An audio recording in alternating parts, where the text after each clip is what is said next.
పరిశుద్ధ ఘనమైన నామానికి మరొక్కసారి దేవుడు ఈ పునరుద్ధానపు ఆరాధనను మీ ద్వారా ఈ విధంగా కలుసుకునే భాగ్యాన్ని దేవుడు నాకు కలుగచేసినందుకు నేను దేవునికి ఎంతో వందనస్తుడనై ఉన్నాను. ఈ ప్రత్యేకమైన పునరుద్ధానపు ఆరాధనలో మిమ్ములను మీ కుటుంబాలను ప్రేమతో ఆహ్వానిస్తూ ఉన్నాను. ప్రతి ఒక్కరు కూడా మీ కుటుంబాలతో కలిసి ప్రభువుని ఆరాధించడానికి, శ్రద్ధా భయభక్తులు కలిగి దేవుని వాక్యాన్ని వినడానికి మిమ్మల్ని మీరు సిద్ధపరచుకోవాలని ప్రభు పేరిట మనవి చేస్తూ ఉన్నాను. దేవునికి స్తోత్రం. హల్లెలూయా, హల్లెలూయా, హల్లెలూయా. ఈ సమయంలో మన పునరుద్ధానపు దేవుని వాక్య భాగం పరిశుద్ధ గ్రంథం నుండి కీర్తన గ్రంథం 19వ అధ్యాయము 8వ వచనాన్ని మనం చదువుకుందాం. పరిశుద్ధ గ్రంథం నుండి 9వ వచనం.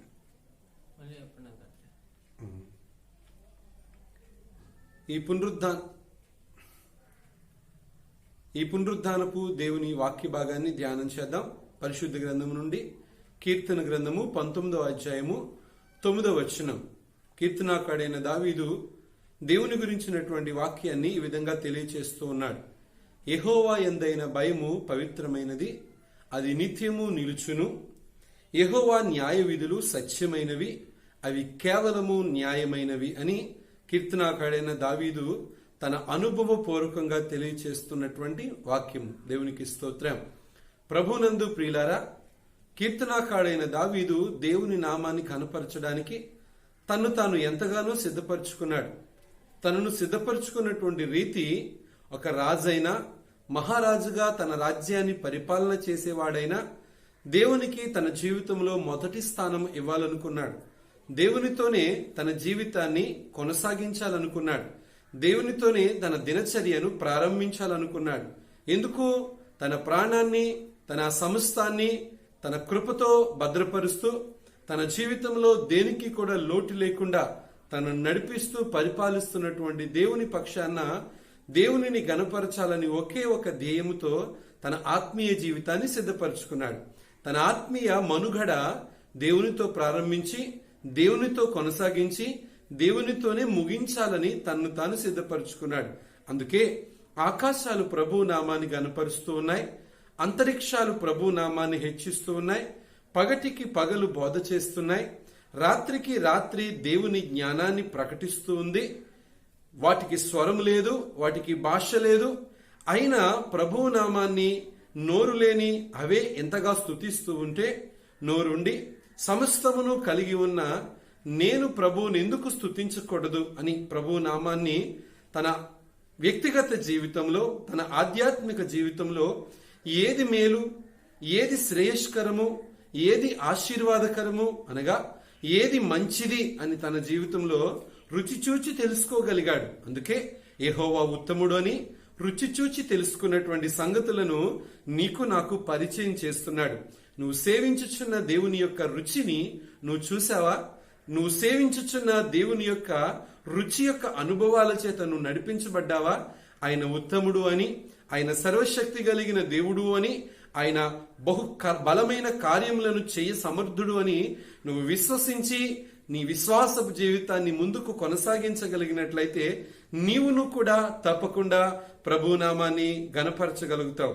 ప్రియ క్రైస్తవులారా, నీ జీవితంలో ప్రభువుని గణపరచడానికి, ప్రభువుని ఆరాధించడానికి నిన్ను నీవు సిద్ధపరచుకో. ఈ పునరుద్ధానపు దేవుని వాక్యం కీర్తనాకాడైన దావీదు ద్వారా మాట్లాడుతుంది. యెహోవా యందైన భయము పవిత్రమైనది, అది నిత్యము నిలుచును.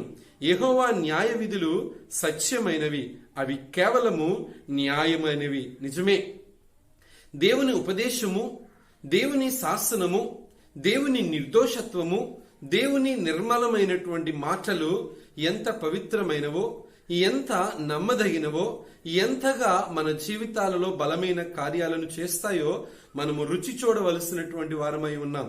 అందుకే దేవుని యొక్క గొప్పతనాన్ని నీ నా జీవితాల్లో అనుభవించాలి. తింటేనే కానీ రుచి, దిగితేనే కానీ లోతు తెలియదంటారు.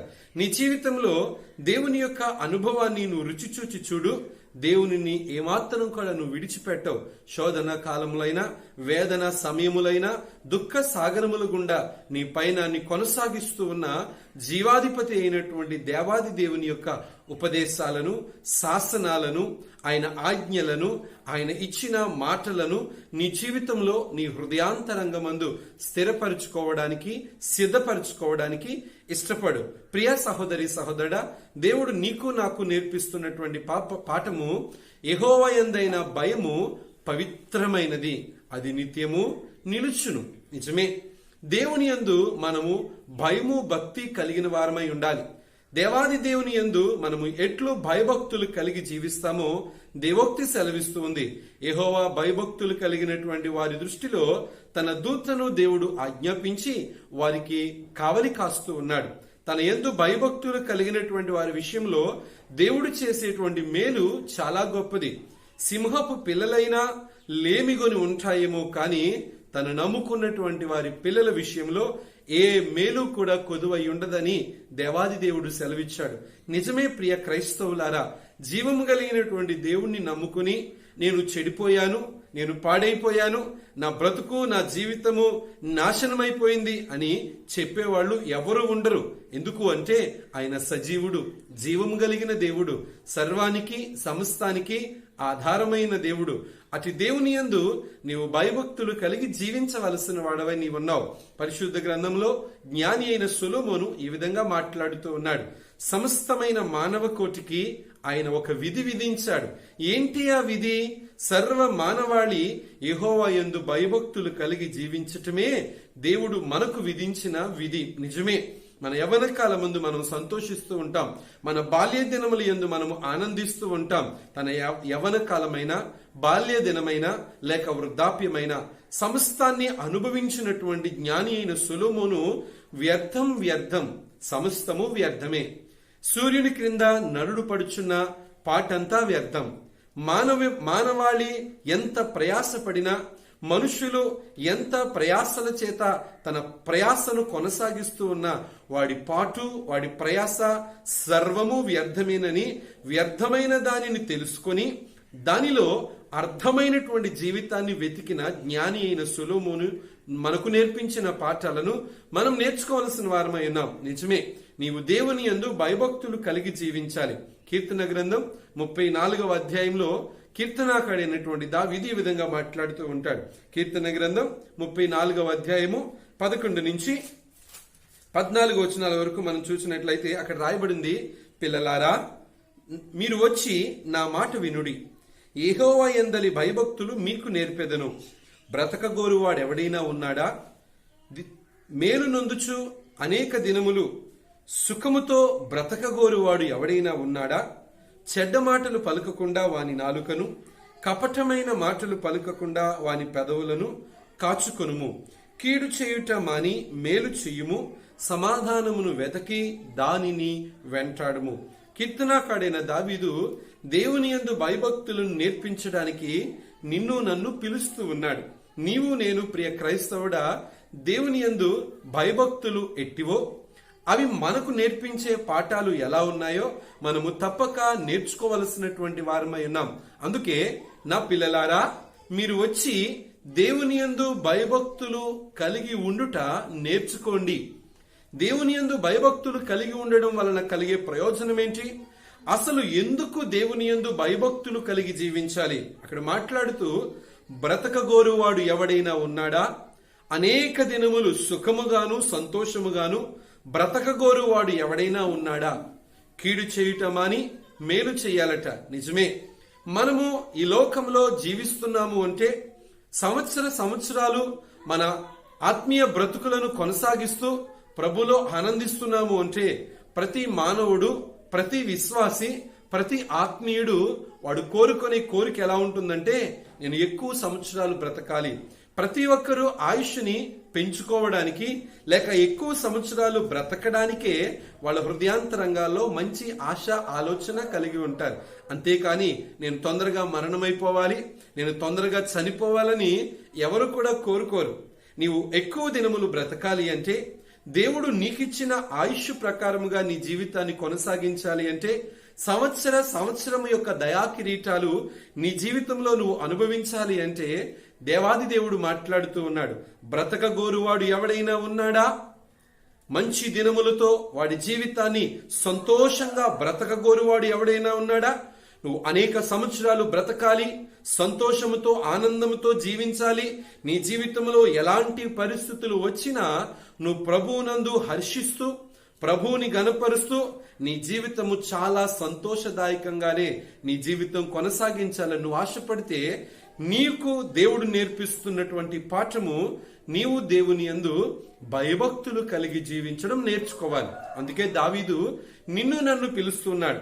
ఇప్పటి వరకు నీకు దేవుడంటే భయం లేదేమో, దేవుడంటే హృదయాంతరంగముతో స్తుతించే భక్తి లేదేమో, ప్రభువుని గణపరచడానికి నిన్ను నీవు సిద్ధపరచుకోలేకపోతున్నావేమో. ప్రాణాత్మ దేహములతో దేవునికి లొంగక నీ శరీరానుసారముగా ఏదో ప్రభువుని స్తుతించాలని, ప్రభువుని గణపరచాలని, ఏదో ఒక రకముగా ప్రభువుని ఆరాధించడానికి నీవు సిద్ధపరచుకున్నావేమో. కానీ ప్రభు నీకు నేర్పించే పాఠము నీవు దేవుని యందు భయభక్తులు కలిగి జీవించాలి. అందుకే దావీదు అంటున్నాడు, నా పిల్లలారా మీరు వచ్చి నా మాట వినండి, యెహోవా యందు భయభక్తులు కలిగి జీవించుట నేను మీకు నేర్పిస్తాను. ప్రియ సంఘమా, నీవు దేవుని యందు భయభక్తులు కలిగి జీవించుట నీ జీవితానికి ఎంతో ఆశీర్వాదకరము. నీ జీవితంలో ఏమి ఉన్నా ఏమి లేకపోయినా నువ్వు దేవుని యందు భయభక్తులు కలిగి జీవించగలిగినట్లయితే నీ జీవితంలో దేనికి లోటు లేకుండా దేవుడు నిన్ను పోషించగలుగుతాడు, సంరక్షించగలుగుతాడు. నీ కష్టకాలంలో నీ జీవితాన్ని సంతోషంగా మార్చగలుగుతాడు. నీవు ఈ లోకంలో పెద్దలంటే భయము, ఈ లోకంలో నీ కుటుంబస్తులంటే భయము, తల్లిదండ్రులంటే భయమును కలిగి జీవిస్తున్న నీవు జీవము కలిగినటువంటి దేవాది దేవుని యందు భయము కలిగి జీవించు. ఆయన ఉన్నాడని, ఆయన మాటల యందు విశ్వసించి, ఆయన నీకోసం ప్రాణం పెట్టి తన సమస్తాన్ని ధారపోశాడని ఆయన యందు భయభక్తులు కలిగి జీవించు. బైబిల్ గ్రంథంలో అనేక మంది నీతిమంతులు, దేవుడు తన ప్రజలకు ఇచ్చే ఆయుష్ ఎంత గొప్పదంటే దేవుని ఉద్దేశము తన ప్రజలు అనేక వేల సంవత్సరాలు బ్రతకాలి అని. అనేక వేల సంవత్సరాలు నా ప్రజలు బ్రతకాలని దేవుడు తన మనుష్యుల విషయంలో గొప్ప ఆలోచన కలిగి ఆయుష్ను పెంచుకుంటూ వెళ్ళాడు. బైబిల్ గ్రంథంలో మనం చూస్తాం, దాదాపుగా పాత నిబంధన గ్రంథంలో 969 సంవత్సరాలు బ్రతికిన మెతుషెల అనేటువంటి ఒక నీతిమంతుడు మనకు కనిపిస్తాడు. How is it is possible? ఏ విధంగా 969 సంవత్సరాలు ఆయన బ్రతకగలిగాడు? నిజమే, దేవుడు ఆయనకి ఆయుష్నిచ్చాడు. దేవుని ఉద్దేశము మనుష్యులు అధిక సంవత్సరాలు బ్రతకాలి, బ్రతికిన సంవత్సరాలు దేవుని నామ మహిమార్థముగా ఉండాలి. బైబిల్ గ్రంథంలో చాలా మంది 900, 800, 700 దాదాపుగా చాలా వేల సంవత్సరాలు, చాలా వందల సంవత్సరాలు వారు బ్రతకనుద్దేశించి ఉన్నారు. గల కారణము దేవుడు మానవుల పట్ల ఆయుష్ను పెంచాలని, వారి ఆయుష్ దేవునితో పాటు దీర్ఘకాలము ఉండాలని దేవుడు కోరిక. కానీ మానవాళి పాపముల నిమిత్తమై, మనుషులు చేస్తున్న భేదాభిప్రాయాల నిమిత్తమై, మనుషులు విర్రవీగుతున్నటువంటి తత్వాల నిమిత్తమై మనుషుల యొక్క ఆయుష్ దినదినము దిగజారిపోతుంది. ఎంతగా దిగజారిపోతుంది అంటే 969 సంవత్సరాలు బ్రతికిన మెతుషెల తన ఆయుష్ అన్ని సంవత్సరాలు ఎలా బ్రతకగలిగాడు? దేవుని యందు భయభక్తులు కలిగి జీవించగలిగాడు. అందుకే తన క్రైస్తవ జీవితంలో తన క్రైస్తవ్యాన్ని కొనసాగించడానికి, తన నీతిని కాపాడుకుంటూ దేవుని యందు భయభక్తులు కలిగి శ్రద్ధా భయభక్తులతో ప్రభువుని ఆరాధించే హృదయము కలిగినటువంటి వాని యొక్క మనస్సును, వాని యొక్క ఆయుష్ను దేవుడు ఎప్పటికప్పుడు ఆ పెంపొందించగలుగుతూనే ఉంటాడు, దానిని అభివృద్ధి చేయగలుగుతూనే ఉంటాడు. తన యందు భయభక్తులు కలిగిన వారి యొక్క విషయంలో దేవుడు తనకున్న ఆలోచన, తన మనుషులు ఎక్కువ కాలం బ్రతకాలి, ఎక్కువ కాలం జీవించాలి అని కొన్ని వందల సంవత్సరాలకు వారి ఆయుష్ను పొడిగింపు చేశాడు. అందుకే మనుషులు అన్ని సంవత్సరాలు బ్రతకగలిగారు. కానీ రాను రాను మనుషుల ఆయుష్ దాదాపుగా 100 సంవత్సరాలు కూడా బ్రతకలేనటువంటి పరిస్థితులకు వచ్చేశారు. కీర్తనాకాడైన దావీదు అంటాడు, అధిక బలమున్న ఎడల 70 సంవత్సరాలు బ్రతుకుతాడట, అధిక బలముంటే 80 సంవత్సరాలు బ్రతుకుతాడట. లేకపోతే తన జీవితము ఏ పాటిదో, నీటి మీద బుడగ వంటి ఆవిరిని పోలిన తన జీవితము ఏ పాటిదోనని దేవుడు తెలియచేస్తూ ఉన్నాడు. నిజమే, దేవుడు మనకిచ్చిన ఆయుష్ని మనమే మన క్రియల వలన, మన పనుల వలన, మన ప్రవర్తన వలన, మన వేషధారణ వలన మనమే కావాలని ఆయుష్ను దిగజార్చుకుంటూ ఉన్నాం. నీవు నిజముగా దేవుని యందు మిక్కుటమైన భయము కలిగి ఆయన యందు భయభక్తులతో ఆయన చూస్తున్నాడని, ఆయన వింటున్నాడని, ఆయన నిన్ను గమనిస్తున్నాడని, ఆయన పరిశీలిస్తున్నాడని, ఆయన నిన్ను పరీక్షించి పరిశోధిస్తున్నాడని నీవు ఆలోచించి శ్రద్ధా భయభక్తులతో ప్రభువుని ఆరాధించ ఉద్దేశించినట్లయితే తప్పకుండా దేవుడు నీ ఆయుష్ను పెంచుతాడు. అందుకే నీ క్రైస్తవ జీవితంలో దేవుని యందు భయభక్తులు కలిగి ఉండాలి నీవు. అందుకే బ్రతకగోరువాడు ఎవడైనా ఉన్నాడా? వాని దినములు సుఖముగాను సంతోషముగాను బ్రతకగోరిన వాడు ఎవడైనా ఉన్నాడా?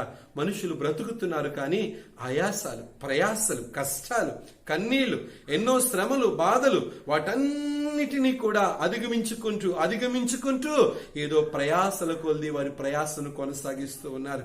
నీవు నిజముగా దేవుని యందు భయభక్తులు కలిగి జీవించగలిగినట్లయితే కీర్తనాకాడైనటువంటి దావీదు అంటున్నాడు, నువ్వు చేయవలసిన పనేంటి? కీడు చేయటమాని మేలు చేయాలట. నీ జీవితంలో నీ పెదవులను కాచుకోవాలట. నీ జీవితంలో నీవు సమాధానాన్ని వెతికి దానిని వెంటాడాలి. ఎప్పుడైతే నీ జీవితంలో నీ ఇరుగు పొరుగు మధ్య సమాధానంతో ఉంటావో, నీవు కీడు చేయక మేలు చేయడానికి నీ హృదయాన్ని సిద్ధపరుచుకుంటావో, ప్రభు పక్షాన నువ్వు నిలవబడి ప్రభువు నీకు నేర్పించిన ప్రతి పాఠాన్ని నువ్వు క్షుణ్ణంగా నేర్చుకొని దాని ప్రకారముగా క్రియలతో కూడిన విశ్వాసాన్ని కలిగి జీవించగలుగుతావో, ప్రియ క్రైస్తవులారా, యెహోవా యందు నీవు భయభక్తులు కలిగి జీవించగలుగుతావు. నేను దశమ భాగాలు ఇస్తున్నాను, లేక ప్రత్యేకమైన కానుకలు ఇస్తున్నాను, లేక మరొక ప్రత్యేకమైన దాన్ని నేను దేవునికి ఏర్పాటు చేస్తున్నా, అవేవి కూడా నీ జీవితంలోనికి పరిగణలోనికి తీసుకొనబడవు. ఒక్కటి పరిగణలోనికి తీసుకోబడుతుంది. నువ్వు ఎంతగా దేవునికి భయపడుతూ ఉన్నావు, ఎంతగా దేవునికి లోబడుతూ ఉన్నావు, ఎంతగా దేవుని యొక్క పాదాల మీద నువ్వు అర్థించగలుగుతూ ఉన్నావు. దేవోక్తి సెలవిస్తుంది. అదే అధ్యాయంలో మనం చూస్తే, కీర్తన గ్రంథం 34వ అధ్యాయంలోనే మనం చూస్తే 7వ వచనము, యెహోవా యందు భయభక్తులు గల వారి చుట్టూ ఆయన దూత కావలి ఉండి వారిని రక్షిస్తుంది. యెహోవా యందు భయభక్తులు కలిగి జీవిస్తే మొదట దేవుడు తన దూతను ఆజ్ఞాపిస్తాడట. ఇదిగో నా ప్రజలకు నువ్వు వెళ్ళి కాపలాకాయ్, ఏ కష్టంలోనూ, ఏ బాధలోనూ, ఏ శ్రమలోనూ పడిపోకుండా, ఏ శోధన గుండా ప్రవేశించకుండా వారిని నీవు రక్షించు అని దేవుడు తన దూతకు ఆజ్ఞాపించి నిన్ను కాపాడుతూ ఉన్నాడు. రెండవదిగా చూస్తే, యెహోవా భక్తులారా ఆయన యందు భయభక్తులు కలిగి ఉండుడి, ఆయన యందు భయభక్తులు ఉంచువానికి ఏ మేలుయు కూడా కొదువుగా ఉండదు. నీవు దేవుని యందు భయభక్తులు కలిగి జీవిస్తే మొదట దేవుడు తన దూతను ఆజ్ఞాపించి నీవు పడిపోకుండా నిన్ను పట్టుకుంటాడు. రెండవది, నీ జీవితంలో దేనికి లోటు లేకుండా నీ జీవితాన్ని పరిపాలిస్తాడు, నీ జీవితాన్ని పోషిస్తాడు. నీ ప్రతి అవసరతను తీర్చి, ఒకవేళ నీ బ్రతుకులో నీకు కావలసిన దానిని నువ్వు పొందుకునే ఉద్దేశంలో నీ బ్రతుకులో మేలు చేయడానికి ఇష్టపడతాడు. మూడవదిగా గమనించినట్లయితే, సింహపు పిల్లలు లేమి గలవై ఆకలిగొనినను యెహోవాను ఆశ్రయించు వారికి ఏ మేలు కొదువై ఉండదు. సింహపు పిల్లలైనా ఆకలిగొని ఉంటాయేమో, కానీ నా పిల్లలు ఏమాత్రము కూడా పస్తు ఉండరు. నీ జీవితంలో దేవుడు తన దూతకు ఆజ్ఞాపించి నిన్ను రక్షించాలి అన్నా, నీ జీవితంలో దేవుడు ప్రతి విషయంలోనూ నీకు మేలు చేయాలి అన్నా, దేవుడు నీ ప్రతి విషయంలోనూ నీకు ఏ విషయంలోనూ కూడా తక్కువ కాకుండా ప్రతి విషయంలోనూ నేనున్నాను అని ధైర్యం చెప్పే మాటల చేత నువ్వు బ్రతికించబడాలన్నా నీకు ఒక్కటి సూత్రము, యెహోవా యందు భయభక్తులు కలిగి జీవించడం. ఒకప్పుడు దేవునికి ఎంతోగా భయపడేవాళ్ళం. యేసుక్రీస్తు ప్రభుని నమ్ముకునే దినాలలో, అప్పుడే సొంత రక్షకునిగా అంగీకరించే దినాలలో దేవునికి ఎంతో భయపడేవాళ్ళం. ఎంతగా భయపడేవాళ్ళం అంటే ఆయన మందిరాన్ని కానీ, ఆయన సన్నిధిని కానీ, ఆయన ప్రాంగణాన్ని కానీ, ఆయన నివాసాన్ని కానీ ఎప్పుడూ నెగ్లెక్ట్ చేసేవాళ్ళం కాదు. తరచు ఆయనతో గడిపేవాళ్ళం, తరచు ప్రార్థన చేసేవాళ్ళం, తరచు దేవుని కోసం పోరాడేవాళ్ళం, తరచు దేవునితో ప్రయాసపడుతూ ఆయన పరిచర్యలో తగిన పాలుపొందులు పొందుకునేవాళ్ళం. రాను రాను రాను రాను రాను రాను నీ క్రైస్తవ్యంలో నిర్లక్ష్యం పెరిగిపోయింది.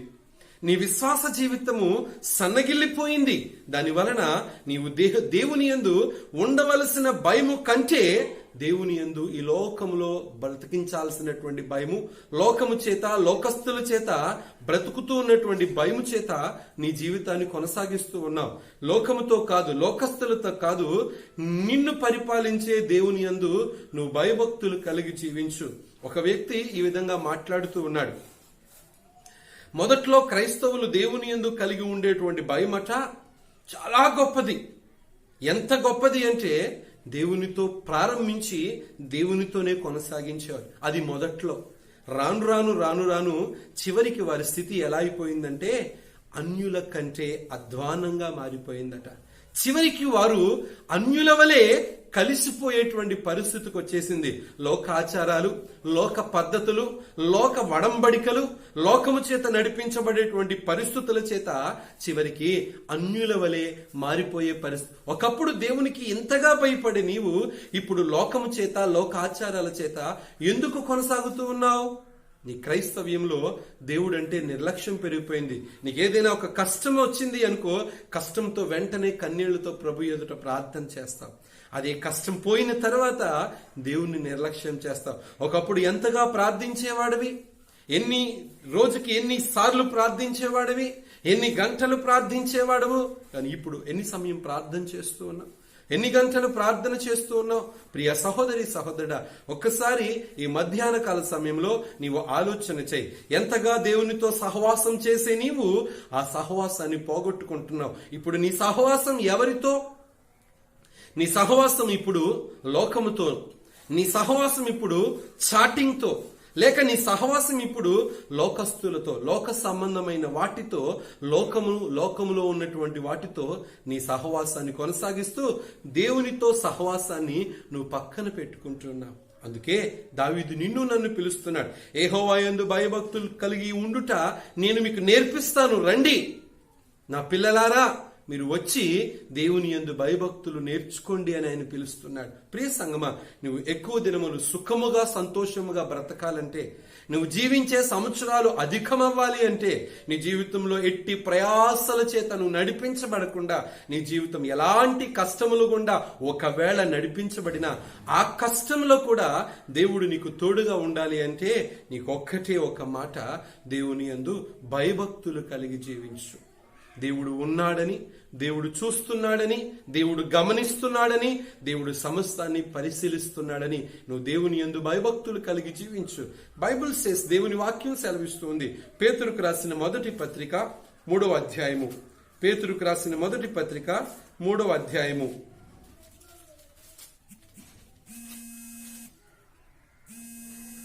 10, 11, 12 వచనాలు మనం చూస్తే దేవోక్తి సెలవిస్తుంది.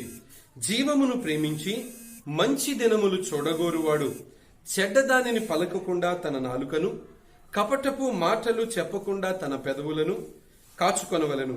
అతడు కీడు నుండి తొలగిపోయి మేలు చేయవలెను, సమాధానమును వెతకి దానిని వెంటాడవలెను. ప్రభువు కన్నులు నీతిమంతుల మీద ఉన్నవి, కాని ప్రభువు ముఖము కీడు చేయు వారికి విరోధముగా ఉన్నది. ఇక్కడ రాస్తూ ఉన్నాడు అపోస్తలుడైనటువంటి పేతురు. జీవమును ప్రేమించి మంచి దినములు చూడగోరువాడు ఎవడైనా సరే, వాడు గ్రీసు దేశస్థుడైనా, యూదుడైనా, హెబ్రీయుడైనా, లేక దేవుని యందు భయభక్తులు కలిగిన వాడైనా, ఎవడైనా సరే తన జీవమును ప్రేమించి, అనగా ఈ జీవానికి కారకుడు ఎవరు, ఈ జీవమును ఇచ్చిన వారు ఎవరు, ఈ జీవితానికి ఆధారమైన వారు ఎవరు అని జీవమును అనుగ్రహించినటువంటి వానిని ప్రేమించి మంచి దినములను చూడగోరువాడు. తన జీవితంలో వాడు కండ్లు మూసుకున్నా, కండ్లు తెరిచినా మంచినే వాడు చూడగలుగుతాడు. వాడు కళ్ళు మూసుకున్నా కళ్ళు తెరిచినా వాడి జీవితంలో అంత మంచి జరుగుతుంది.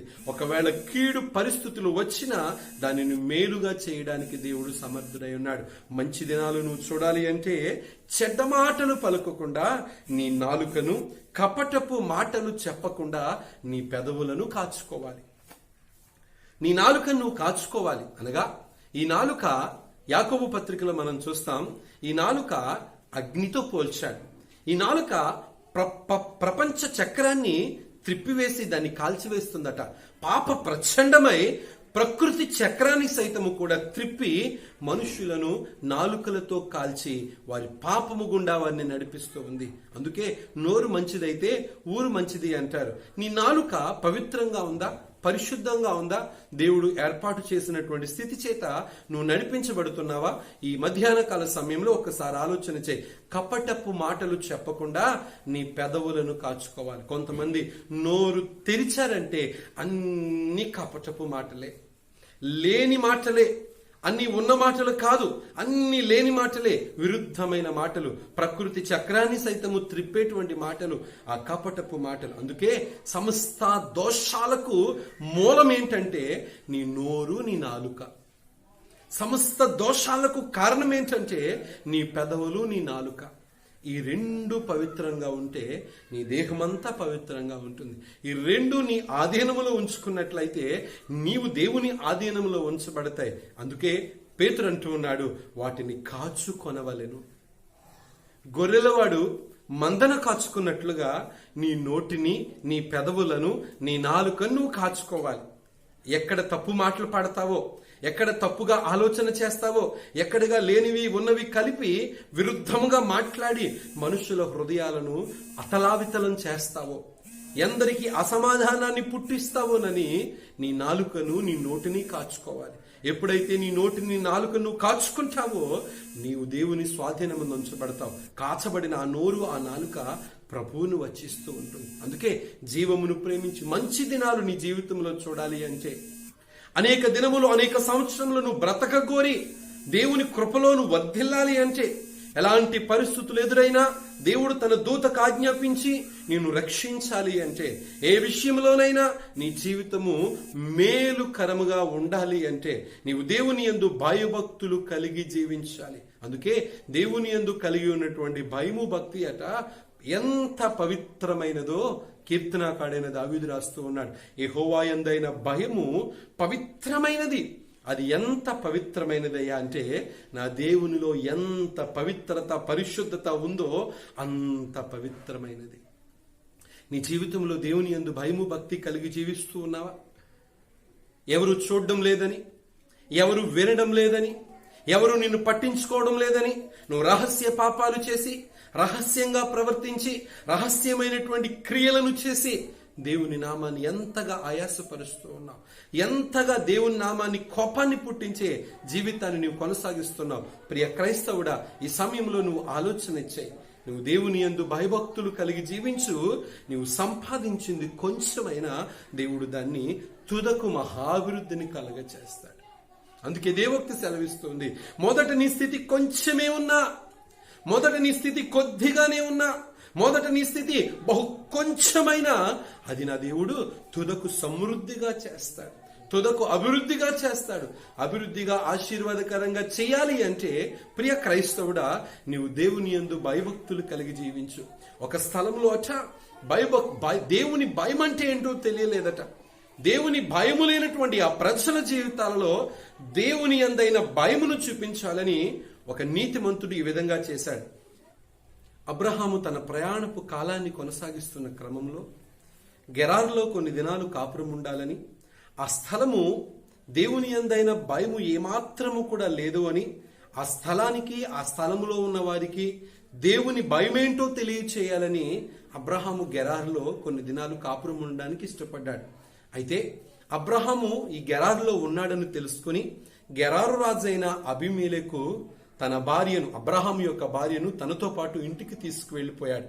అయితే ఆ రోజు రాత్రి స్వప్నమందు దేవుడు దర్శించి, నీ ఇంటనున్న స్త్రీ ఒకని భార్య, ఆమెను నువ్వు ముట్టకూడదు అని ఆ అబీమెలెకుతో మాట్లాడుతూ ఉన్నప్పుడు ఈ అబ్రహాము తనను ఏ విధంగా పరిచయం చేసుకున్నాడు, తన భార్యను ఏ విధంగా పరిచయం చేసుకున్నాడు అంటే అబీమెలెకుతో తన భార్య ఈమె నా చెల్లి, నేను ఆమెకు అన్నను అని తనను తాను పరిచయం చేసుకున్నాడు. ఆ విధంగా అబద్ధము ఆడడానికి కూడా ఒక కారణం లేకుండా లేదు. నిజానికి అబ్రహాము అబద్ధము కూడా ఆడలేదు. తన తండ్రి కుమార్తె కాని తన తల్లి కుమార్తె కాదు అని కూడా చాలా స్పష్టంగా అబ్రహాం చెప్తూ ఉన్నాడు. అయితే ఆ స్థలము దేవుని యందైన భయము ఏమాత్రము కూడా లేదని ఎరిగి ఆ స్థలానికి దేవుని భయం ఏంటో చూపించాలని గెరారులో ఉన్నటువంటి అబీమెలెకుతో దేవాది దేవుడు మాట్లాడుతూ ఉన్నాడు. అయితే ఆ రోజు రాత్రి దేవాది దేవుడు అబీమెలెకుతో మాట్లాడి, నీ ఇంటనున్నటువంటి స్త్రీ ఒకని భార్య, నీవేమను ముట్టకూడదు అని చెప్పినప్పుడు ఆ నీతిమంతుడైన అబీమెలెకు ఆ స్త్రీని ఏమాత్రము కూడా ముట్టకుండా, అయ్యా నా చేతుల వల్ల నేనేమైనా దోషము చేయలేదు, కానీ యథార్థ హృదయముతోనే నేను నా ఇంట చేర్చుకున్నానని మాట్లాడినప్పుడు దేవుడు అబీమెలెకు ఎడల ఒక సాక్ష్యాన్ని చెప్తూ ఉన్నాడు. నీవు యథార్థ హృదయముతోనే నువ్వు ఉన్నావన్న సంగతి కూడా నాకు తెలుసు. అయితే ఈ స్త్రీని తీసుకువెళ్లి అబ్రహాముకు నువ్వు అప్పగించి అని మాట్లాడుతూ ఉన్నప్పుడు ఈ అబీమెలెకు ఉదయమును లేచి అబ్రహాము దగ్గరికి వెళ్లి, ఎందుకు నాయనా మమ్మల్ని ఇంత పాతకంలోనికి తీసుకువెళ్ళడానికి వచ్చావు, మమ్మలను సంహరించడానికి నువ్వెందుకు మాతో అబద్ధమాడావు అని అబ్రహాముతో మాట్లాడుతూ ఉన్నప్పుడు అబ్రహాము అబీమెలెకుతో ఈ విధంగా మాట్లాడుతూ ఉన్నాడు. ఆదికాండము 20వ అధ్యాయము 11 నుంచి 14 వచనాలు. ఆదికాండము 20వ అధ్యాయము 11 నుంచి 14 వచనాలు. 11వ వచనాన్ని చూస్తే, ఈ స్థలమందు దేవుని భయము ఏమాత్రము లేదు కనుక నా భార్య నిమిత్తము నన్ను చంపుదురేమో అని తెలుసుకొని, అంతేకాక ఆమె నా చెల్లెను మాట నిజమే, ఆమె నా తండ్రి కుమార్తె గాని నా తల్లి కుమార్తె కాదు, ఆమె నాకు భార్య అయినది. దేవుడు నన్ను నా తల్లి ఇల్లు విడిచి దేశాంతరము పోవునట్లు చేసినప్పుడు నేను ఆమెను చూచి, మనము పోవు ప్రతి స్థలమందును ఇతడు నా సహోదరుడని నన్ను గూర్చి చెప్పుము, నీవు నాకు చేయవలసిన ఉపకారం ఇదేనని చెప్పి తిని అని అబ్రహాము అబీమెలెకుతో మాట్లాడుతూ ఉన్నప్పుడు ఈ అబీమెలెకుతో దేవుడు తేటగా తెలియచేశాడు. అబీమెలెకు కానీ, అబీమెలెకు సంతతికి కానీ, అబీమెలెకు నివసించే ప్రాంతానికి కానీ, ఆ గెరారు దేశస్థులకు కానీ దేవుని యందైన భయము వారికి తెలియలేదు. వారు చేసిందే సత్యం అనుకున్నారు, వారు పాటించిందే పద్ధతి అనుకున్నారు, వారు నడిచినదే వారు సత్యం అనుకుని వారు జీవించారు. ఆ స్థలానికి దేవుని భయం చూపించాలని అబ్రహాము గెరారులో కాపురం ఉన్నప్పుడు అబీమెలెకుకి దేవుని భయం ఏంటో తెలిసినందుకే ఆ అబీమెలెకు దేవుని పట్ల ఒక బలమైన సాక్ష్యం ఇస్తున్నాడు. యథార్థ హృదయముతో నేను చేశాను, కానీ ప్రభువా నా చేతుల దోషంతో నేను ఏమాత్రం కూడా చేయలేదు, అర్జెంటుగా ఆ భార్యను తీసుకువెళ్లి తన భర్తకు అప్పు చెప్తానని అబీమెలెకు మాట్లాడతాడు. నిజమే, ఈనాడు చాలా మంది కుటుంబాలలో దేవుని భయం లేదు. ఈనాడు చాలా మంది క్రైస్తవ జీవితాలలో దేవుడంటే భయం లేదు. ఈనాడు చాలా మంది విశ్వాసుల్లో దేవుడంటే భయం లేదు. ఈనాడు చాలా సంఘాలలో కూడా దేవుడంటే భయం లేదు. దేవుడంటే భయం లేకుండా వాళ్ళకు నచ్చిందే నచ్చినట్లుగా చేస్తూ ఉంటారు. వాళ్ళు చేసిందే మంచి అనుకుంటారు, వాళ్ళు అనుకున్నదే సత్యం అనుకుంటారు, వాళ్ళు చెప్పేదే న్యాయం అనుకుంటారు, అంతే తప్ప దేవుని యొద్ద విచారణ చేయరు. చాలా మంది కుటుంబాల్లో తల్లిదండ్రులంటే, కుటుంబం అంటే, పెద్దలంటే, లేక జీవము కలిగిన దేవుడు అంటే భయం లేని క్రైస్తవ్యం ఎంతగానో కొనసాగుతుంది. భయంకరమైన దినాల్లో మనం ఉన్నాం. సాతాను వెలుగు దోషం వేషం వేసుకుని వచ్చి మనుష్యులను సైతము, ఏర్పరచబడిన వారిని సహితము మోసగించేటువంటి దినాల్లో మనం ఉన్నాం. నీ విశ్వాసం ఏమవుతుందో, నీ భక్తి ఏమవుతుందో, నీవు దేవుని యందు ఉంచవలసిన భయము ఏమవుతుందో నీకు తెలియచేయడానికి లేఖనాల్లో దేవుడు ముందుగానే రాసి ఉంచాడు. ఏ పరిస్థితుల్లోనైనా నువ్వు దేవుని యందు భయము కలిగి జీవించాలని ఒకే ఒక్క ఆశ ఆలోచనతో జరిగిన పరిస్థితులను దేవుడు ముందుగా నీ ఎదుట పెట్టాడు. దానిని చూచి, దానిని తెలుసుకుని దేవుని యందు భయభక్తులు లేకపోతే వారి పరిస్థితి ఏమవుతుందో అన్ని జీవితంలో రూఢిగా తెలుసుకుని తిరిగి దేవుని యొద్దకు తిరుగుతావనే దేవుడు ఈ పరిస్థితి నీకు తెలియచేశాడు. అబీమెలెకు ఎలాగైతే తన తప్పిదమును ఒప్పుకొని ఆ స్థలము, అయా మమ్మల్ని అందరినీ చంపడానికా, మా సంతతిని మా కుటుంబాలను చంపడానికా నీవు నీ చెల్లి అని అబద్ధమాడావని మాట్లాడుతున్నప్పుడు ఈ స్థలములో దేవుని భయం లేదు. చాలా మంది కుటుంబాల్లో దేవుని భయం లేదు. చాలా మంది ఇండ్లలో దేవుని భయం లేదు, చాలా సంఘాల్లో దేవుని భయం లేదు. నేను అంటాను, దేవుని భయం లేని కుటుంబాలు దేవునికి దూరం అయిపోతూ ఉన్నాయి. దేవుని భయం లేని కుటుంబాలు దేవుని ఆశీర్వాదాన్ని పొందలేకపోతూ ఉన్నాయి. దేవుని భయం లేని కుటుంబాలు వారు అభివృద్ధిని, ఆశీర్వాదాన్ని చూడలేకపోయారు. దేవుని యందైన భయం నీకుంటే దేవుడు తన దూతను ఆజ్ఞాపిస్తాడు, పడిపోకుండా నిన్ను పట్టుకోవడానికి, సోలిపోకుండా, సొక్కిపోకుండా, నలిగిపోకుండా, నశించిపోకుండా నిన్ను కప్పడానికి. ఏ పరిస్థితుల్లోనైనా తినడానికైనా వండడానికైనా లేనప్పుడు నిన్ను పోషించడానికి దేవుని యందైన భయము ఎంతో నీకు అవసరం. ప్రియ క్రైస్తవుడా, ఒక్కసారి ఈ మాట నువ్వు ఆలోచన చేయి. దేవుని యందైన భయము నీవు కలిగి జీవించగలిగినట్లయితే ఏ పరిస్థితుల్లోనైనా, ఏ స్థితిగతుల్లోనైనా నువ్వు ప్రభువుని కలిగి జీవించగలుగుతావు. నీ ఇంటిలో దేవుని గురించిన భయం ఉండాలి, నీ ఒంటిలో దేవుని గురించిన భయం ఉండాలి, నీ సంఘంలో, నీ సమాజంలో దేవుని గురించిన భయం ఉండాలి. అయ్యో, నేను చేసే ప్రతి పని దేవుడు చూస్తున్నాడు, నేను మాట్లాడే ప్రతి మాట దేవుడు వింటున్నాడు, నేను ప్రవర్తించే ప్రతి ప్రవర్తన దేవుడు చూస్తున్నాడు, నా దేవునికి ఆయాసకరమైన దాన్ని నేను చెయ్యకూడదు అని నీ జీవితాన్ని నువ్వు సరిచేసుకోవలసినటువంటి వాడివై ఉన్నావు. ప్రియ క్రైస్తవుడా, ఈ సమయంలో దేవుని యందైనటువంటి భయము, భక్తిని కలిగి నువ్వు జీవించు. నీ నాలుకను కాచుకో, నీ నోటిని కాచుకో, నీ తలంపులను కాచుకో, నీ హృదయాలోచనలు కాచుకో, నీ నడవడికను, నీ చెడ్డ మార్గాలను నువ్వు కాచుకొని వాటన్నిటిని కూడా దేవుని ఎదుట సరిచేసుకొని, సరిదిద్దుకొని నీ క్రైస్తవ జీవితాన్ని కొనసాగించడానికి ఇష్టపడు. నా దేవుడు నిన్ను పోషిస్తాడు. ఏ పరిస్థితులు ఎదురైనా, ఏ కరోనా లాంటి ఎన్నో మహమ్మారి లాంటి తెగుళ్ళు నీ మీదకి, నీ కుటుంబం మీదకి వచ్చిన వాటన్నిటిలో నుండి నా దేవుడు నిన్ను తప్పిస్తాడు. దేవునికి స్తోత్రం. ఆ తప్పించగలిగినటువంటి దేవుని యందు నువ్వు భయభక్తులు కలిగి జీవిస్తూ ఉన్నావా? ఈరోజు చాలా మందికి భక్తి ఉంది కానీ భయం లేదండి. దేవుడు అంటే భక్తి పుష్కలంగా ఉంది, ఎంత భక్తి చేస్తారో చాలా మంది, కానీ భయముతో కూడిన భక్తి చేయరు. దేవుడు చూస్తున్నాడన్నటువంటి భక్తిని చేయరు. ప్రియ సహోదరి, సహోదరా, నీవు అట్లుండక దేవుని యందు భయభక్తులతో నీ జీవితాన్ని కొనసాగించడానికి ఇష్టపడు. అందుకే కీర్తనాకాడైన దావీదు అంటున్నాడు, ఆయన యందైన భయము పవిత్రమైనది. నిజముగా ఆయన యందు నువ్వు భయభక్తులు కలిగి జీవిస్తే అది ఎంత గొప్పదంటే పవిత్రమైనది. అందులో ఏమాత్రము కూడా కళంకం లేదు. పవిత్రతకు, పరిశుద్ధతకు మూల పురుషుడు యేసుక్రీస్తు ప్రభు.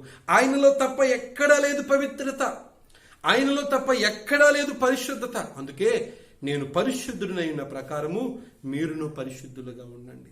పరిశుద్ధత లేకుండా ఎవడు ప్రభువుని చూడలేడు. నువ్వు ప్రభువుని చూడాలంటే నీ నోరు పవిత్రంగా ఉండాలి, నీ చూపులు పవిత్రంగా ఉండాలి, నీ ఆలోచన తీరు పవిత్రంగా ఉండాలి, నీ నడవడిక, నీ పడక పవిత్రంగా ఉండాలి. అందుకే యెహోవా యందైన భయము పవిత్రమైనదట. దేవుని యొక్క పవిత్రత ఎంత గొప్ప పవిత్రత అయ్యా అంటే కీర్తనాకాడైనటువంటి దావీదు అంటాడు. కీర్తన గ్రంథం 12వ అధ్యాయము 6వ వచనంలో మనం చూస్తే, కీర్తన గ్రంథం 12వ అధ్యాయము 6వ వచనంలో మనం చూస్తే దేవుని గురించినటువంటి భయమును గురించి, పవిత్రతను గురించి మాట్లాడతాడు.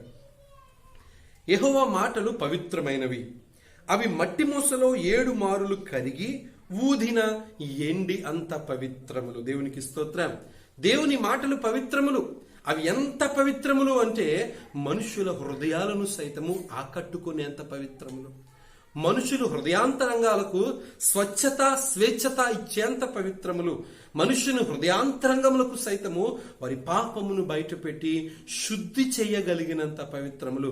అందుకే అక్కడ రాయబడుతూ ఉంది, మట్టి మూసలో 7 మారులు కరిగి ఊదిన వెండి ఎంత పవిత్రంగా ఉంటుందో.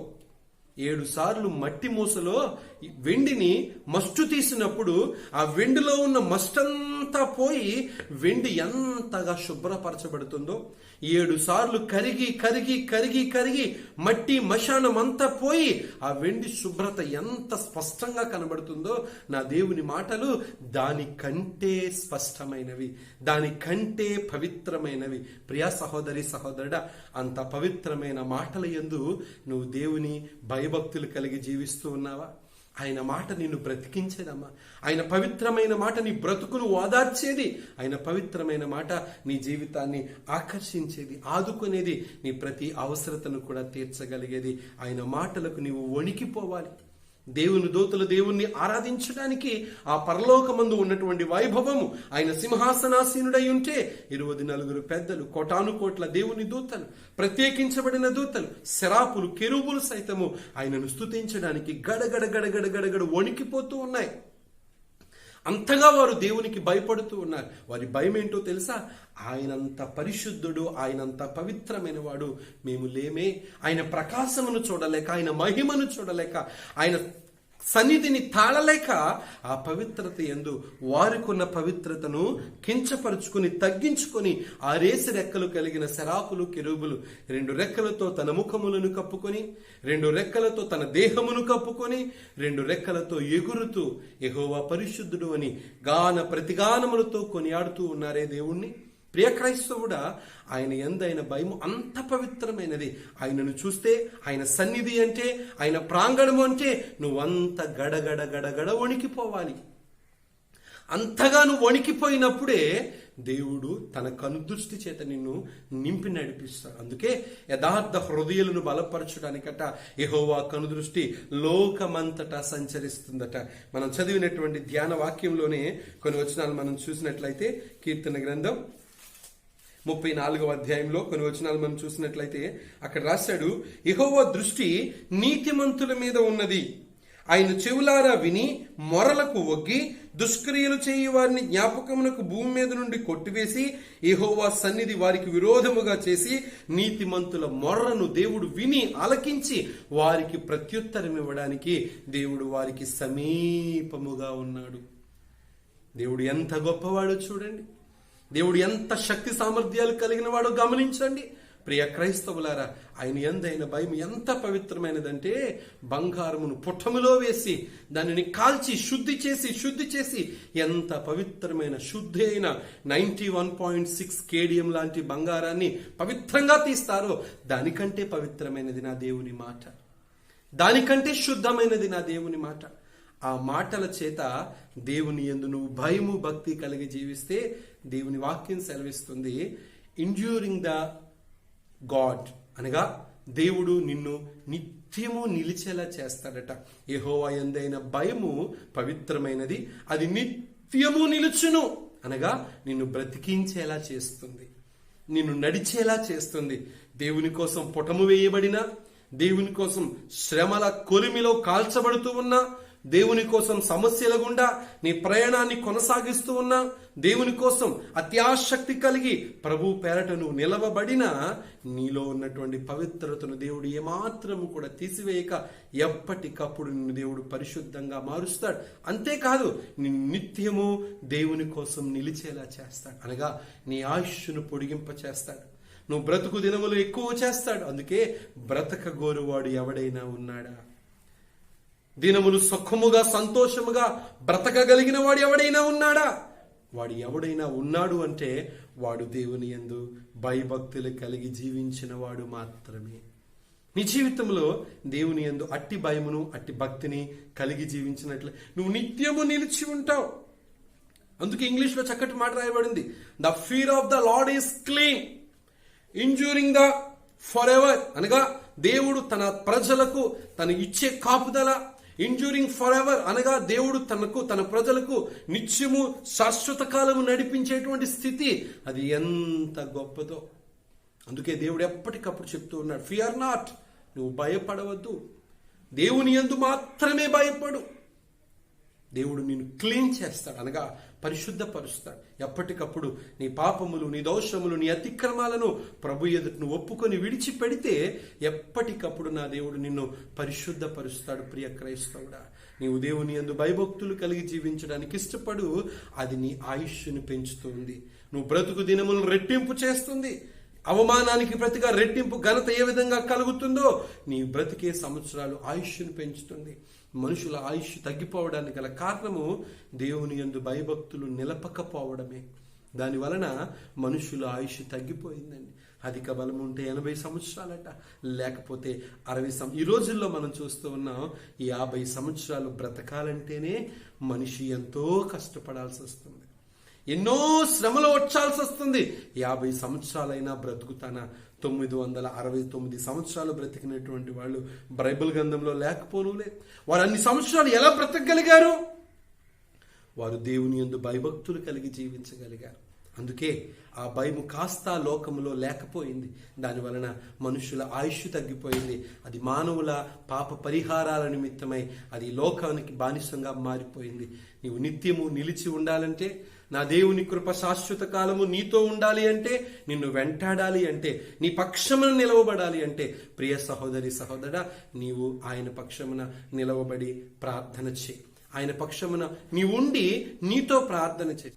కీర్తన గ్రంథం 19వ అధ్యాయము 9వ వచనంలో 2వ పాదము, యెహోవా న్యాయ విధులు సత్యమైనవి, అవి కేవలము న్యాయమైనవి.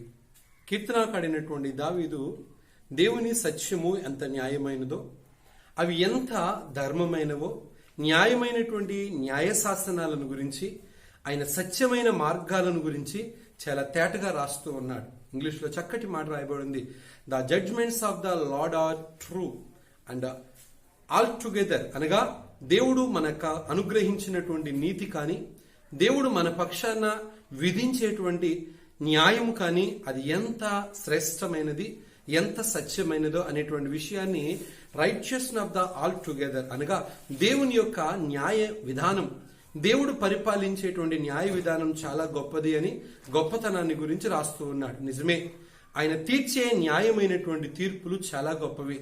ఆయన విధించేటువంటి విధానం కానీ, ఆయన పరిపాలించేటువంటి పరిపాలన కానీ చాలా ఉన్నతంగా కనిపిస్తూ ఉంటుంది. అందుకే దేవుని సత్యాన్ని గురించి ఆయన మాట్లాడుతూ ఉంటాడు.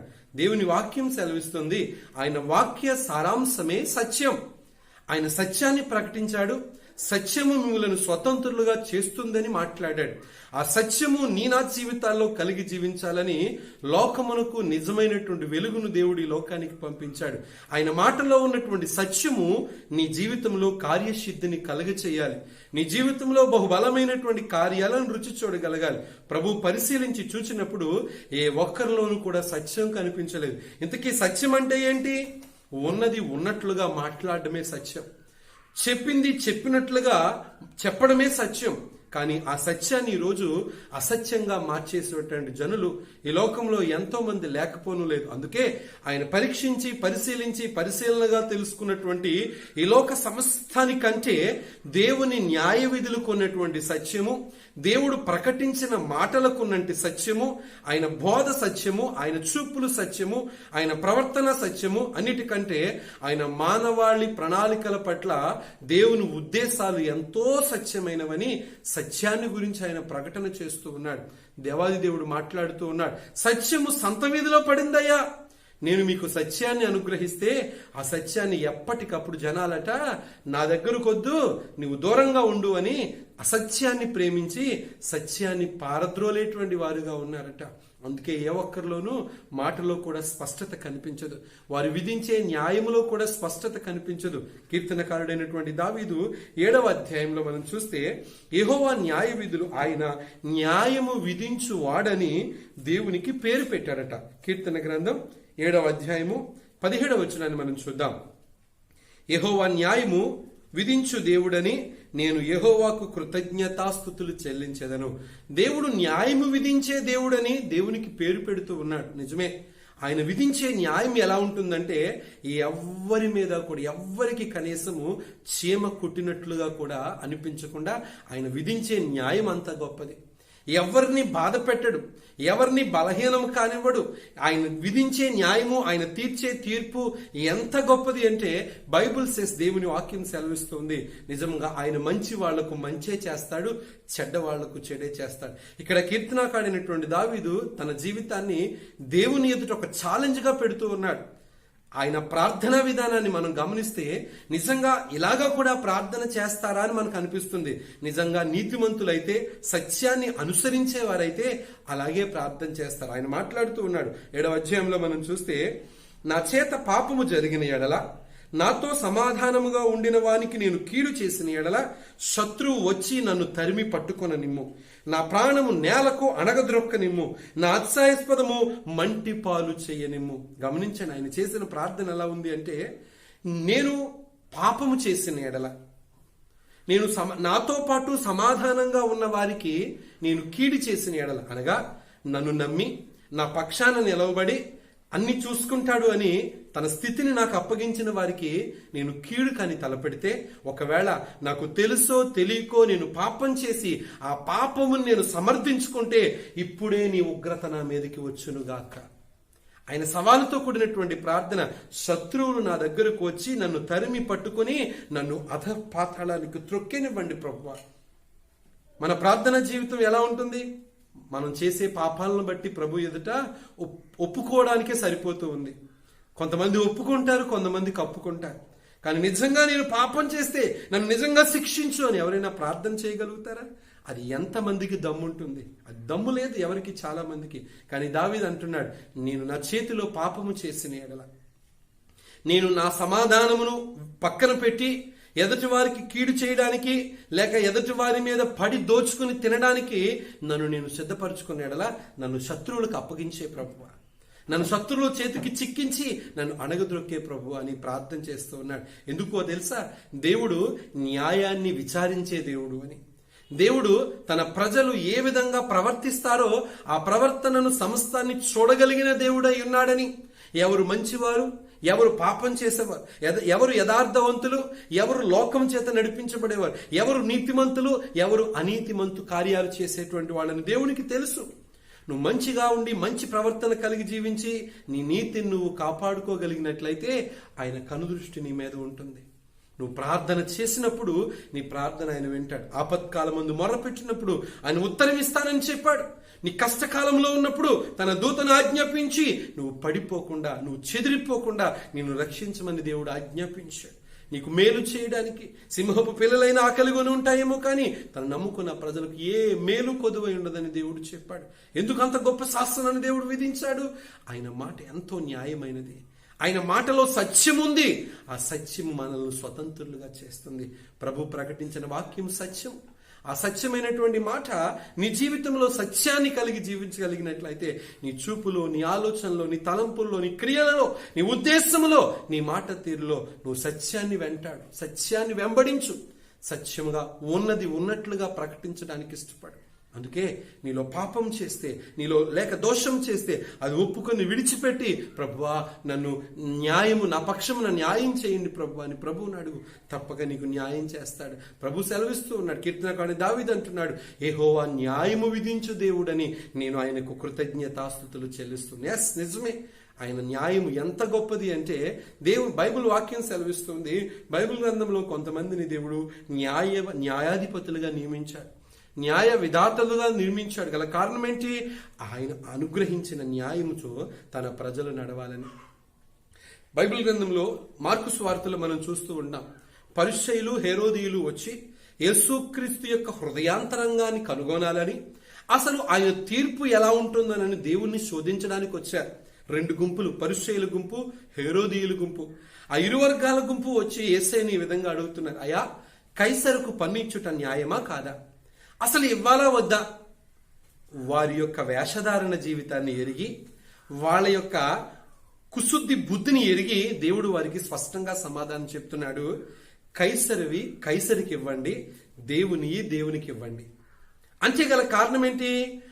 ఆ దినాలలో రోమా ప్రభుత్వం ప్రకారంగా వారి రాజ ముద్రలను వారి కాయిన్స్ మీద వేసుకునేవారు. ఇప్పుడు పన్ను ఖచ్చితంగా ఆ పరిపాలనలో కొనసాగిస్తున్నటువంటి రోమీలు ఖచ్చితంగా కట్టాలి. మరి నిజంగా మేమందరం ఆయనకు పన్ను కడితే మోషే ధర్మశాస్త్ర ప్రకారంగా మేము చేసేది తప్పు కదా అని వాళ్ళ వితండవాదం. ఆ వితండవాదానికి వారికి సమాధానము దేవుడు వారికి బుద్ధి చెప్పాడు. అందుకే ఎవరి వాళ్ళకి ఇవ్వండి. మనుష్యులకు కావలసినవేంటి? రోకలు, డబ్బులు. మనుషులకు కావలసినవేంటి? ధనము, లోక సంబంధమైనటువంటి కోరికలు. దేవునికి కావలసినవేంటి? హృదయము, హృదయాంతరంగము. నీ మనోభిష్టము నెరవేర్చడానికి నా దేవుడు ఎంతో సంసిద్ధుడై ఉన్నాడు. అందుకే కైసరివి కైసరికి ఇవ్వండి, దేవునికి ఇవ్వండి. రూపాయలు మనుషులకు సంబంధించినటువంటి వారికి ఇవ్వండి, దేవునికి సంబంధించిన మీ హృదయాంతరంగాలను దేవునికి ఇవ్వండి అని ఆయన స్పష్టంగా సమాధానం చెప్తారు. ఆయన న్యాయం ఎలాంటిదంటే మరొకరెవరు కూడా నోరు కూడా తెరవలేరు. ఆయన విధించే న్యాయం అలాంటిది. ఎంత గొప్ప న్యాయం అంటే, పాపం చేసినటువంటి ఒక స్త్రీ పరిగెట్టుకుంటూ వస్తూ ఉంది. ఆమెను అందరూ రాళ్లతో కొట్టి చంపాలనుకున్నారు. యేసయ్య పాదాల మీద పడింది.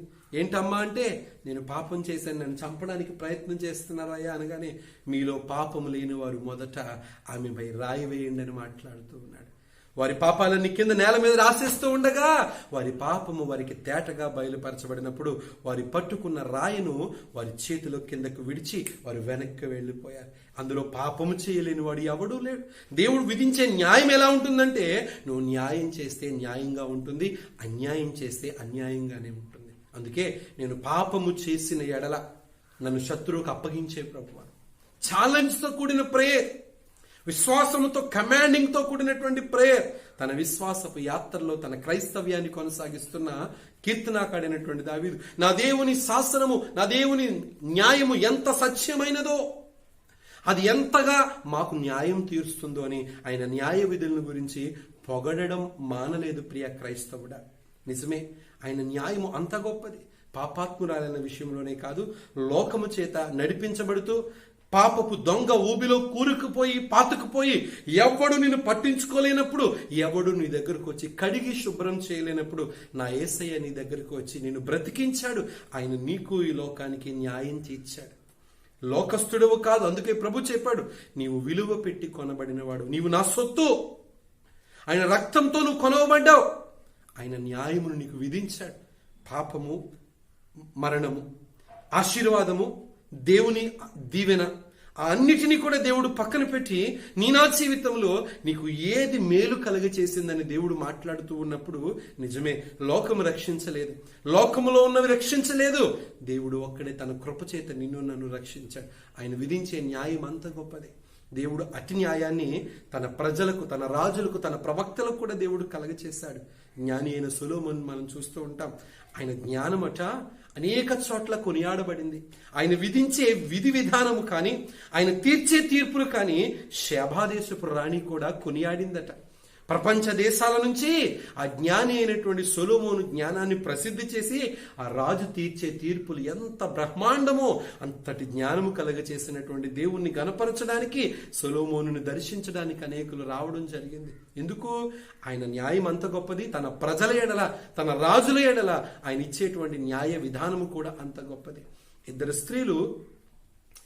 స్త్రీలు ఒకరి తర్వాత ఒకరు బిడ్డలను కని వారు మంచాల మీద వారి బిడ్డలను పడుకొని పెట్టి ఉండగానే ఒక స్త్రీ నిద్రమత్తుతో తన బిడ్డ మీద కాలు వేసి చంపుకుంది. బ్రతికి ఉన్న బిడ్డ యొక్క తల్లి తన బిడ్డ తనదేనని, చచ్చిన బిడ్డవాని యొక్క తల్లి బ్రతికి ఉన్న బిడ్డ యొక్క తల్లి కాదు, నేనే తనకు తల్లినని ఆ బ్రతికి ఉన్న బిడ్డను బట్టి ఇద్దరు స్త్రీలు పోట్లాడుకుంటూ దీనికి న్యాయము రాజుగారి దగ్గరే జరుగుతుందని జ్ఞాని అయిన సొలొమోను దగ్గరికి న్యాయ తీర్పు కోసం వెళ్ళారు. అక్కడ మనుషులకి ఏమీ అర్థం కాలేదు. మంత్రి కూడా బుర్రగోక్కున్నాడు. ఇంకా అర్థంగా చెప్పాలి అంటే రాజుగారు ఒక్కటే ఒక మాట చెప్పారు, ఈ బిడ్డ మీ ఇద్దరిది అంటున్నారు కాబట్టి, నా బిడ్డ అంటే నా బిడ్డ, నా బిడ్డ అంటే నా బిడ్డ అంటున్నారు కాబట్టి ఈ బిడ్డను ఒక పని చేయండి, ఒక కత్తిని తీసుకురండి, ఆ బిడ్డను 2 భాగాలు చేసి చెరొక భాగాన్ని పంచేయండి. ఆ స్త్రీలకు న్యాయం చేశాడు. అక్కడ అనుకున్నా, అదేంటి ఈ బిడ్డ విషయమై ఉన్న బిడ్డను చంపుకోవడం ఏంటి, ఎవరికొకరికి ఇవ్వచ్చు కదా అన్నట్లుగా అనుకున్నారు. కానీ చనిపోయినటువంటి బిడ్డ యొక్క తల్లి యొక్క ఆలోచన ఎలా ఉందంటే, నా బిడ్డ ఎలాగూ చచ్చిపోయాడు, దాని బిడ్డ కూడా చచ్చిపోవాలని చెప్పి నా మొక్క నాకు ఇచ్చేయండి అని పంతం మీద పట్టు కూర్చుంది. అక్కడ దాని బుద్ధి బయటపడింది. రాజుగారు చెప్పాడు, ఆ బిడ్డ తన బిడ్డ కాదు, బ్రతికి ఉన్న బిడ్డ ఈ తల్లి బిడ్డేనని ఆయన సాక్ష్యం ఇస్తుంది. గల కారణం ఏంటి? వాళ్ళ మనసుల యొక్క ఆలోచనలను ఎరిగి ఆ జ్ఞానం ఎవరికి కలుగుతుంది? అది దైవ జ్ఞానము తప్ప మనుష్యులకు దొరకని జ్ఞానం. అది మనుష్యులు అటు న్యాయాలను తీర్చలేరు. అందుకే దేవుని న్యాయ విధులు సత్యమైనవి, అవి కేవలము న్యాయమైనవి. ఎంత న్యాయమైనవి అంటే దేవుని తీర్పులను గురించి దేవుని వాక్యం సెలవిస్తుంది. నిర్గమకాండంలో చివరిగా ఒక మాటను చెప్పుకుని మనం ముగించుకుందాం. నిర్గమకాండము 18వ అధ్యాయము. దేవుడు విధించేటువంటి తీర్పు ఎంత గొప్పది. నిర్గమకాండము 18వ అధ్యాయము 15వ వచనాన్ని చూద్దాం.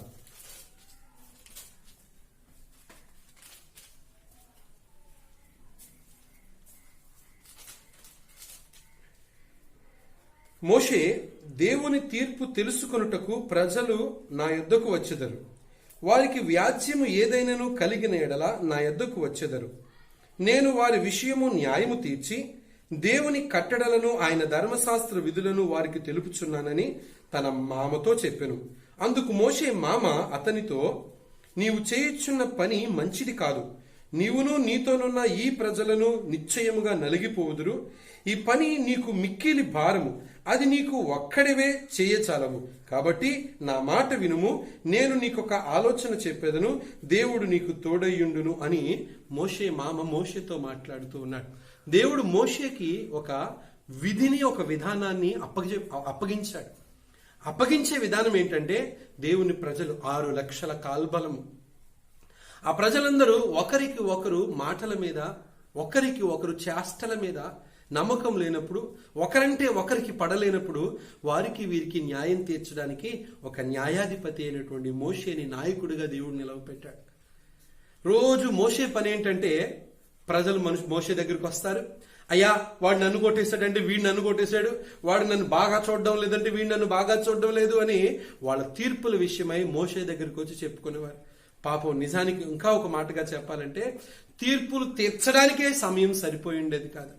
అక్కడ ఆ పరిస్థితిని ఒకరోజు తన కంట కనిపెడుతూ ఉన్న మోషే మామ ఆ పరిస్థితిని చూసి, పాపం మా అల్లుడు ఎంత కష్టపడుతున్నాడు, మా అల్లుడు ఎంత శ్రమ పడుతున్నాడు, పొద్దున్న పోతున్నాడు తీర్పులు తీర్చడానికి, ఎప్పుడో రాత్రి అర్ధరాత్రి వస్తున్నాడు, సరిగా తినడం లేదు, సరిగా పడుకోవడం లేదు, సరిగా నా కుమార్తెను పట్టించుకోవడం లేదని ఎంతో కన్నీరు మున్నీరుగా కరిగిపోయినట్లుగా మోషే గురించి మాట్లాడుతూ ఉన్నాడు. దేవుడు తనకు అప్పగించాడు ఒక బాధ్యత. ఏంటో తెలుసా? న్యాయం తీర్చమని. నా ప్రజలకు నువ్వు న్యాయం తీర్చు. న్యాయం తీర్చేటువంటి విధానం ఎలా ఉండాలంటే, నీకు నచ్చిన వాళ్ళకి ఒకలాగా, నచ్చలేని వాళ్ళకి ఒకలాగా కాదు తీర్చే న్యాయం. లేక డబ్బును ఆశించో, లేక పేరును ఆశించో, లేక పలుకుబడిని ఆశించో నువ్వు న్యాయం తీర్చని దేవుడు మోషేకి అప్పగించలేదు. దేవుడు తీర్చే న్యాయం ఎలా ఉంటుందంటే, ఎవరిలో న్యాయం ఉందో వారు బ్రతుకుతారు, ఎవరిలో అన్యాయం ఉందో వారు అక్కడికక్కడే నశించిపోతారు, నాశనం అయిపోతారు. అందుకే దేవోక్తి సెలవిస్తుంది, యెహోవా యందైన భయము పవిత్రమైనది, అది నిత్యము నిలుచును. అది నిన్ను బ్రతికింపచేస్తుంది, నిన్ను బాగు చేస్తుంది, నీ జీవితాన్ని పరిపాలిస్తుంది, నువ్వు అధిక సంవత్సరాలు జీవించేలాగా చేస్తుంది. దేవుని యందైన భయం. ఆయన విధించే న్యాయం ఎలా ఉంటుందంటే, నీలో నిజముగా న్యాయం ఉంటే, న్యాయంగా ప్రవర్తిస్తే, సత్యమును మాట్లాడితే, దేవుడు చెప్పింది చెప్పినట్లుగా తూచా తప్పకుండా నువ్వు పాటిస్తే, తప్పక నా దేవుడు తన న్యాయ తీర్పులో నిన్ను తీర్పులోనికి రానివ్వకుండా తన నిత్యత్వానికి నీకు వారసత్వాన్ని దేవుడు కలగ చేస్తాడు. దేవునికి స్తోత్రం. అటు దేవుని వారసత్వంలో వారసుడుగా నీవు ఉండాలి అంటే, నీవు దేవుడు నీకిచ్చిన న్యాయాన్ని నువ్వు కొనసాగించాలి.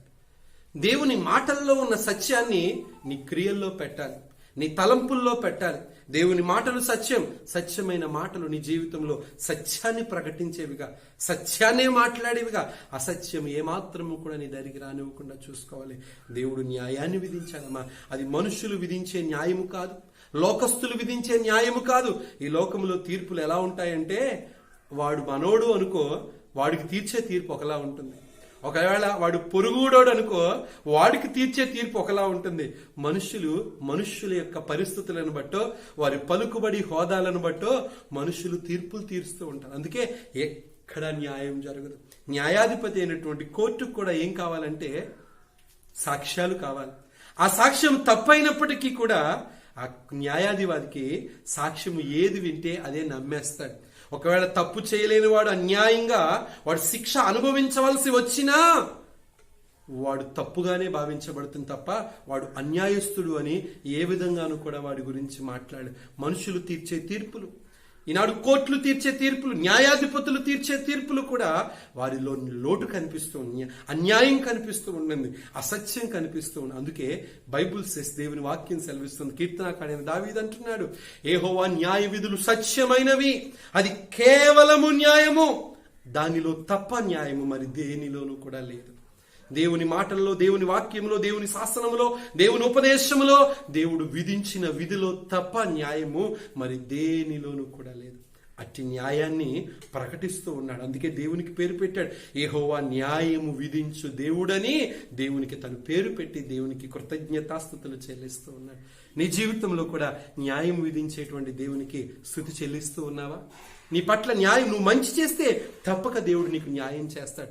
నీ విశ్వాసాన్ని కాపాడుకుని నీ భక్తిని కొనసాగిస్తే తప్పక దేవుడు నీకు న్యాయం చేస్తాడు. నీ విశ్వాసపు యాత్రలో నువ్వు దేవుని వైపు చూస్తే నీ విశ్వాసపు యాత్రను దేవుడు జ్ఞాపకం చేసుకుని నీకు న్యాయం చేస్తాడు. నీ కోసం సిద్ధపరిచిన పరలోక రాజ్యంలో తప్పక నీవు ఉండడానికి దేవుడు సహాయం ఆయన న్యాయం విధించే దేవుడమ్మ. అందుకే దావీదు అంటున్నాడు, యెహోవా యందైన భయము పవిత్రమైనది, అది నిత్యము నిలుచును. యెహోవా న్యాయ విధులు సత్యమైనవి, అవి కేవలము న్యాయమైనవి. నిజమే, అటు న్యాయమైనటువంటి దేవుని శాసనాన్ని, దేవుని వాక్యాన్ని నీ హృదయాంతరంగాల్లో ముద్రించుకో. దేనిలోనూ లేదు న్యాయం.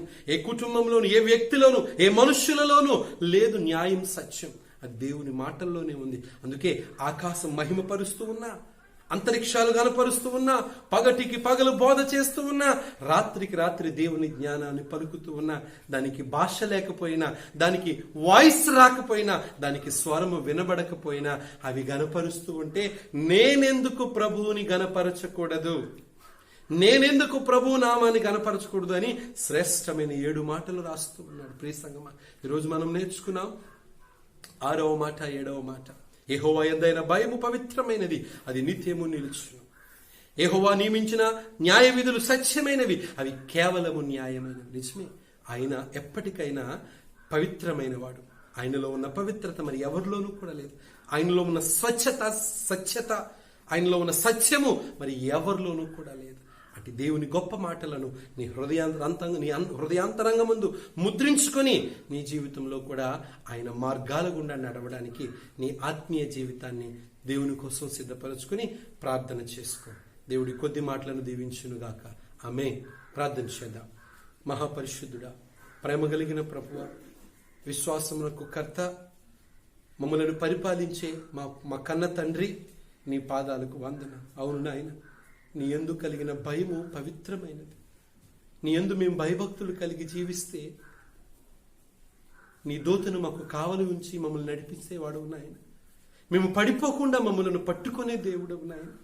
అయ్యా, విసుకక మా జీవితంలో మేలు చేయడానికి నువ్వు సమర్థుడు నాయన. సింహపు పిల్లలు లేవిగలవై ఆకలిగొని ఉన్నను, తన నమ్ముకున్న ప్రజలు ఏమాత్రము కూడా ఆకలిగొని ఉండరు అని చెప్పిన దేవుడు నాయన. అందుకే ఆకాశ పక్షుల కంటే శ్రేష్ఠులుగా మమ్మల్ని ఎంచావు నాయన. నీకు వందనాలు చెల్లించుకుంటూ ఉన్నాను. ఇదిగో ప్రభువా, మా జీవితంలో ఈ లోకము కోసం కాదు, లోకస్తుల కోసం కాదు, లోకాభిప్రాయాల కోసం కాదు, కానీ నీ కోసం మేము భయభక్తులు కలిగి జీవించాలి. నీకు భయముతోనూ భక్తితోనూ మా క్రైస్తవ విశ్వాసపు యాత్రను కొనసాగించాలి. నువ్వు చూస్తున్నావని, నువ్వు గమనిస్తున్నావని, నువ్వు వింటున్నావని, నువ్వు పరిశీలిస్తున్నావని, నువ్వు సమస్తాన్ని కూడా ఎరిగి ఉన్నావని మిక్కుటమైన భయమును కలిగిన వారమై నీ సన్నిధిని అనుభవించుటకు సహాయం. అది మా జీవితాల్లో మమ్మల్ని నిత్యము నిలిచిప్పచేస్తుంది ప్రభువా. అది నిత్యము మమ్మల్ని బ్రతికేలా చేస్తుంది. దేవుని కోపము నిమిషం మాత్రమే, ఆయన దయ ఆయుష్కాలం అని సెలవిస్తుంది నీ మాట. అవును, మమ్మలను బ్రతికించే నీ మాట ఎంత పవిత్రమైనది. వెండిని 7 మార్లు కరిగి ఊదిగా అది ఎంత పవిత్రముగా ఎంచబడుతుందో, నీ మాటలు దానికంటే పవిత్రములుగా మాట్లాడుతున్నావు నాయన. అవును, ఆ పవిత్రత మాలో కూడా మేము కలిగి జీవించడానికి నీ శాసనములు యందు, నువ్వు నియమించిన ధర్మమును యందు, నువ్వు ఉపదేశింపచేసిన ఉపదేశమును యందు, నువ్వు సిద్ధపరిచిన శాసనములు యందు, నువ్వు సిద్ధపరిచిన సత్యమందు, వెల్లడిపరిచిన న్యాయమందును మేము నిలకడ కలిగి నిలిచి నీ గొప్పతనాన్ని, నీ న్యాయాన్ని, నీ సత్యాన్ని నిత్యము మేము ప్రకటించే వారముగాను, దాని ప్రకారముగా నడుచుకునే వారముగాను కూడా మమ్మల్ని సిద్ధపరచమని ఈ వాక్యాన్ని వింటున్న ప్రతి ఒక్కరిని ప్రభువా పేరు పేరున జ్ఞాపకం చేసుకుని వారి జీవితాల్లో వాక్యాన్ని నీరు కట్టి ఫలింపచేయండి.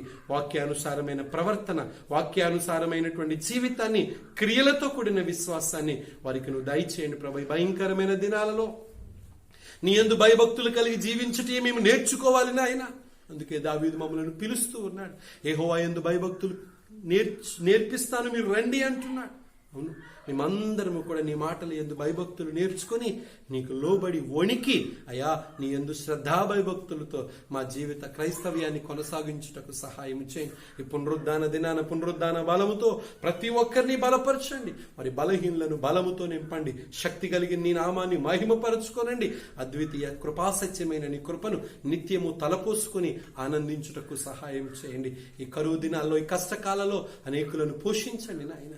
అనేకుల జీవితాల్లో సత్యాన్ని అనుగ్రహింపచేయండి. అనేకులు న్యాయముగా ప్రవర్తించి వారి చూపుల్లో, వారి తలంపుల్లో, వారి ఉద్దేశాలలో అయా పవిత్రతను కలిగి జీవించే కృపను ప్రతి ఒక్కరికి దయచేయండి. దూరాన సమీపాన ఈ వాక్యాన్ని వింటున్న ప్రతి ఒక్కరిని కూడా నీ ప్రత్యేకమైన కౌగిట్లో భద్రపరిచి సంరక్షించి మహిమ, ఘనత, ప్రభావములను మీరే పొందుకోమని సమస్తమును నీ చేతికి అప్పగించుకొనుచు యేసు పరిశుద్ధ నామములో ప్రార్థించి స్తుతించి అడిగి వేడుకొనుచున్నాను తండ్రి. ఆమేన్. తండ్రి అయిన దేవుని ప్రేమ, ప్రభువైన యేసు క్రీస్తు కృప, పరిశుద్ధాత్మ యొక్క అన్యోన్య సహవాసం కూడిన బిడ్డలకు, సంఘాలకు, సహవాసాలకు, ఈ వాక్యాన్ని వింటున్న ప్రతి ఒక్కరికి నీ యందు నిత్యము భయభక్తులు కలిగే జీవించే ఆత్మను వారిలో పుట్టించమని నీ ప్రత్యేకమైన కృప సదాకాలము తోడైండి నడిపించి మహిమ పొందునుగాక. ఆమేన్. ఆమేన్. ఆమేన్. అందరికీ వందనాలు. Praise lord. దేవుడు మిమ్మల్ని అందరినీ కూడా దీవించునుగాక.